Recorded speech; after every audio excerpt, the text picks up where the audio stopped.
Arsenal confuse me. They do things and make decisions at times that I just don't understand. And in this video, I would like your help in trying to break down and understand some things that are happening in and around Arsenal. We're going to be speaking about the game yesterday, amongst other things. Before we get into it, though, just very quickly, if you could, please just hit like on this video. So before we get into the video, I just want you guys to let me know your thoughts on the game, because obviously it's frustrating. I am caught in two minds, but before I give you my thoughts and opinions on the game, I want to genuinely hear your thoughts. Let me know in the comment section. So look, before the game started, I saw the team news and I was thinking that team should be good enough to beat Newcastle. And I don't know what it is about Newcastle, but I'm never 100% confident when I play Newcastle. Is it the fact that they're so combative and so strong and so aggressive, and you can see it in so many of their players, by the way? Arsenal just never seem to manage that well with Newcastle.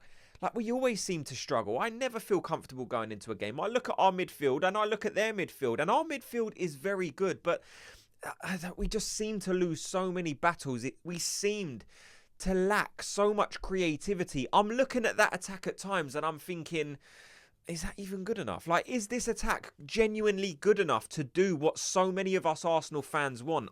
I don't know. I'm caught in two minds with this Arsenal team. Part of me wants to just start ripping into these players and say, you're nowhere near good enough. Wake up. What are you doing? And the other part of me is like, well, we've lost one game in 14.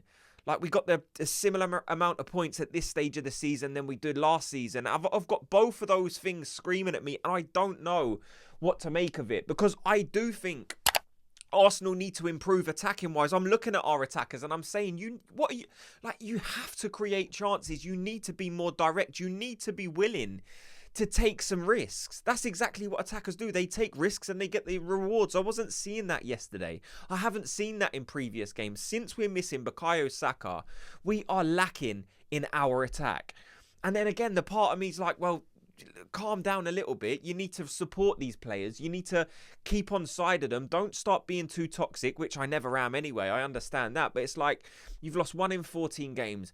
We're not playing great, but we're still in and around. We're second in the Premier League. We was not this. And I don't know what to make of it, because there is frustration. I understand the frustration. I see the frustration.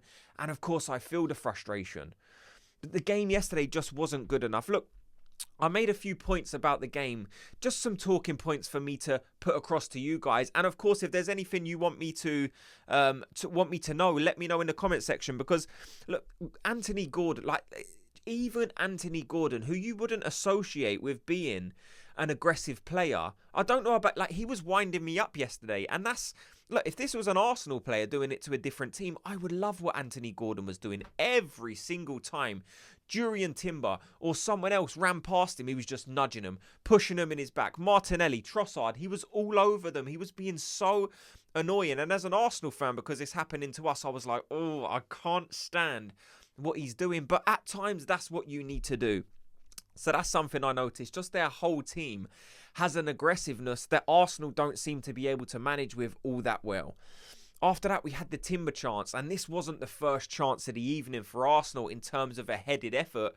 Look, if we're being honest, Arsenal should have took more than 2 of them chances yesterday, or at least 2 of them chances. There was 3 or 4 headed opportunities. I think Havertz had one, Gabriel had one, Timber had one, Saliba had one. There's 4 chances there I've just reeled off the top of my head.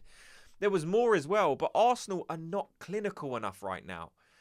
So good we've been at set pieces for the past couple of seasons, but there was more than a couple of opportunities that Arsenal should have scored yesterday, and that's a frustration, because I think although we lacked in those attacking areas in terms of the forward players getting themselves in a position to get a shot away or get themselves one-on-one with a keeper, the set pieces were still enough for Arsenal to at least score. We should have scored in that game 100%, and the fact we didn't with all those missed opportunities just makes it even more frustrating. So that was annoying. We had a Martinelli chance. He hits the post. That was probably the chance that you look at and say, you've got yourself in a one-on-one. That's the only one I can remember. I think Martinelli done an action late on in the game where I was thinking, do you know what? That action you've done is probably the most excited I've been in this second half. he plays a 1-2 with, it's either Jorginho or Trossard, and then he does a little flick, and then he tries to volley it.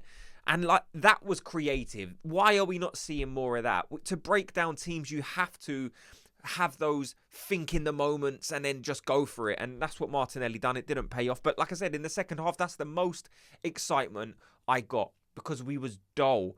Like, I didn't get out of my seat much whatsoever. Corners, we had a corner chance, but there was just too many bodies in the way, and I think that's what Newcastle done so well, and it's something we struggled with. When they was attacking, they was overloading, but then they dropped so well into those defensive positions, and Arsenal just couldn't find a way to break this Newcastle team down. It's something we definitely struggled with. And then we had that Isak goal, and it's like, look, Isak's a great player. How many times have we spoke about Isak on this channel, saying we want Isak? I want Isak to come to Arsenal. He's a great player, but he shouldn't have been able to score that goal yesterday. Like, just for the simple fact that no one even reacted. Where is the hunger, the desire for, if the ball does break in our box, to get there first?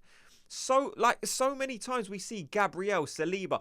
I think it was Odegaard who was caught in the position. I'm not blaming Odegaard, but like, you should be more reactive in them situations, because in a split second, the ball lands in front of someone and you have to be aware of the players around you. No one was aware that Isak was in behind. Massive mistake for Arsenal. And look, Newcastle scored. It was a nice goal from Isak. And then you had and then I've got here the Gordon goal. Again, no one reacted. Isak had 3 men around him, and it's like, one of you need to be shutting that down. Look, I'm not a coach, I'm not a professional football coach, so it's easy for me to sit here and say to these players who are brilliant, you need to be doing this, you need to be doing that. But it's just something I saw, and it's frustrating. Like, we're allowed to give our opinions, and that's just something I noticed. The reaction speed was poor on the night, and I think that's something Arsenal struggled with. Thomas Partey, look, again, I don't want to seem like I'm trying to pick on certain players or call out certain players, but Thomas Partey was poor. He wasn't the only one, but his passes were so misplaced, and I've bigged up Thomas Partey probably 10 times. I've singled him out this season alone and said he's brilliant. He's so good in midfield. I've said 20 times he's been our best midfielder this season. Yesterday he struggled. The passes were not like Thomas Partey. Is it something we're seeing with Partey where it's like, last season he didn't really play that many games? This season he's played so much football. Is it affecting him? Is he getting tired legs? Is he starting to switch off? I don't know what it is with Thomas Partey. He had an off game. He wasn't the only one. But when he made them 2 misplaced passes, you can tell that Mikel Arteta was upset, because as soon as he done the second one, 2 minutes later, Partey come off and Jorginho went on. Was Jorginho much better? No. He was running around quite a bit, but look, Jorginho isn't the answer to Arsenal's long-term midfield problems. We had the Havertz header, then the Saliba header, and then, like I said, the Martinelli flick shot at the end, and that's all. Like, that, the amount of, like, the lack of creativity in that forward line is scary, because without Bukayo Saka, it's like we struggle so much. We shouldn't be that relying on one player. We need to have a number of players that are able to do this. If these players aren't good enough, we need to bring other players in. Is it an uncomfortable conversation? Yes.